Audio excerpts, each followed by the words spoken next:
اعزاز صاحب، یہ میزائل پروگرام کے حوالے سے جو بیان ہے، پہلے اسی پہ چاہوں گا کہ آپ کا کامنٹ مل جائے۔ جی، آپ نے ابتدائیہ میں جو کہا وہ صحیح ہے جی۔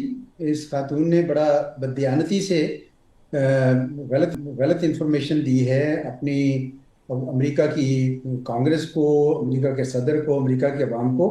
پاکستان کے پاس ایسا کوئی میزائل نہیں ہے جو امریکہ تک پہنچ سکے۔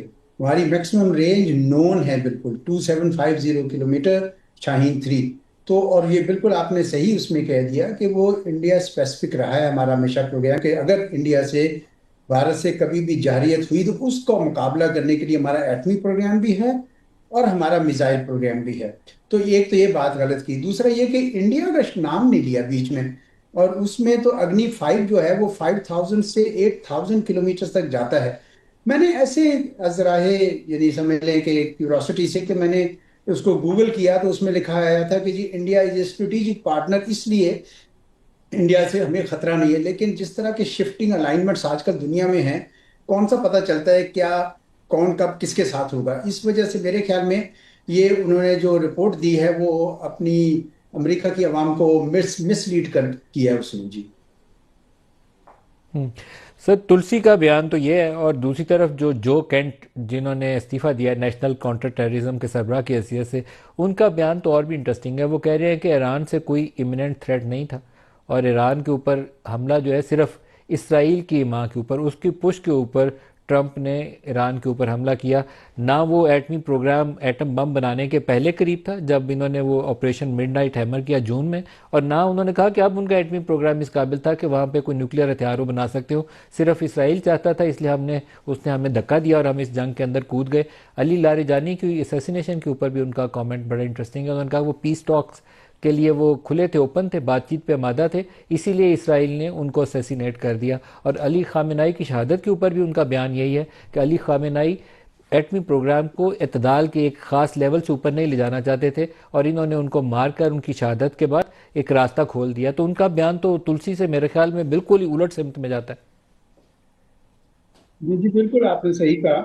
اگرچہ ایران کے جو میزائل ہیں وہ بھی امریکہ تک نہیں پہنچ سکتے، وہ بھی میرے خیال میں اسرائیل تک ہی پہنچتے ہیں، اور یہ بات ان کی صحیح ہے۔ لیکن یہ جو آپ نے جو کینٹ کی کا اسٹیٹمنٹ سنایا، اور بھی بہت ساری اب آوازیں آ رہی ہے، ٹکر کارلسن بہت کھل کر بول رہے ہیں کہ امریکہ کے لیے یہ ایک بہت بڑی شکنجے میں پھنس گئے ہیں، کیونکہ مجھے لگتا ہے کہ صدر ٹرمپ جو بے بسی کی تصویر بنے نظر آتے ہیں، اور وہ روک رہے تھے اسرائیل کو کہ آپ ان کے آئل ریزروائر پر حملے نہ کریں، لیکن انہوں نے کیے ہیں۔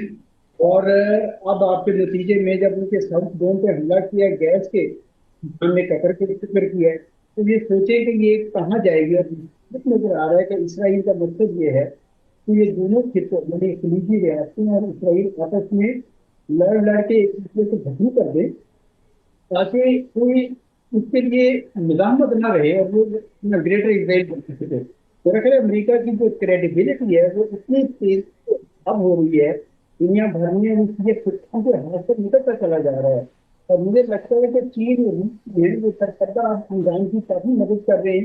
اس کے جو لوگ ڈسکس کر رہے ہیں، 4-5 آپشن ڈسکس کر رہے ہیں کہ کیا ہوگا جنگ میں، امریکہ جیتتا جو نظر نہیں آ رہا۔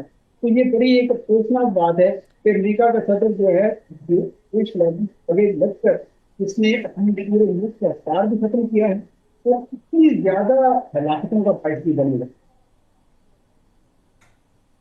اعزاز صاحب، 3 ہفتے تقریباً، کل 3 ہفتے پورے ہو جائیں گے، آلموسٹ 3 ہفتے تو آپ سمجھ لیں ہو گئے اس جنگ کو۔ اور اس جنگ میں ابھی تک امریکہ جو دعویٰ لے کر اندر میدان میں اترا تھا، اس سوائے اس کے کہ وہ ایران کے اندر بہت زیادہ تباہی میں ملوث ہے، اس کی قیادت کی شہادت کے اندر ملوث ہے، اور یہ ساری غیر قانونی ہے، کوئی یو این سینکشنڈ کوئی اس کے ساتھ شامل نہیں ہے، صرف اسرائیل اور امریکہ دونوں اس وار کے اندر گھسے ہیں بغیر کسی انٹرنیشنل سینکشن کے۔ تو اس معاملے کے اندر اب عرب ملکوں کا جو رول ہے وہ بڑا انٹرسٹنگ ہے۔ کل وزرائے خارجہ کا اجلاس تھا جس میں ہمارے ڈار صاحب بھی گئے ہوئے تھے، اور جو ایران نے جوابی کارروائی کی وہ آئندہ بھی کرے گا، جب اس کے اوپر حملہ ہوگا تو جوابی کارروائی کرے گا۔ ٹرمپ صاحب نے افسوس کا اظہار کر دیا، اسرائیل کو بہت غصہ آیا تھا اس لیے اس نے وہ ساؤتھ پارس والی ان کی فیلڈ کے اوپر اٹیک کیا، لیکن یہ کہیں عرب کوئی ملک جو ہے اگر اس نے غصے میں کوئی کارروائی کی تو پھر اس جنگ کو روکنا ممکن نہیں رہے گا، یہ قابو سے باہر ہو جائے گا، پورا خطے میں آگ لگ جائے گی۔